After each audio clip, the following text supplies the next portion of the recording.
এই যে দেখতে পাচ্ছেন ৩১০ নম্বর গেট। এই ৩১০ নম্বর গেটের সামনেই রয়েছে একটি পানি নেয়ার কাউন্টার।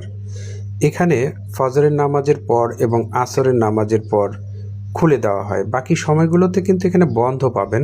দেখে মনে হবে যে এটা এমনি এমনি বানিয়ে রেখেছে, কিন্তু এই আসর নামাজের পর দেখবেন মানুষের একটা লাইন লেগে যায় এবং এটার ভেতরে প্রবেশ করার জন্য। এর কারণ কি আপনারা দেখতে পাচ্ছেন, এর ভেতরে বড় বড় বোতল বা পানি নেয়ার যে জারগুলো রয়েছে এগুলো নিয়ে তখন হাজি সাহেবরা চলে আসেন পানি নেওয়ার জন্য।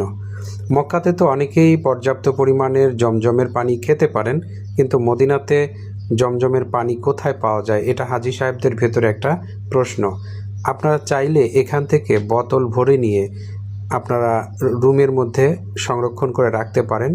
যতদিন মক্কা এবং মদিনায় থাকবেন ততদিন আপনারা জমজমের পানিটাই খাওয়ার চেষ্টা করবেন।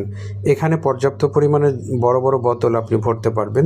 এছাড়া ছোট ছোট বোতলে করে বা এমনি গ্লাসে করে কিন্তু আপনি মসজিদের ভেতরে জারগুলো রয়েছে সেখান থেকেও জমজমের পানি খেতে পারেন।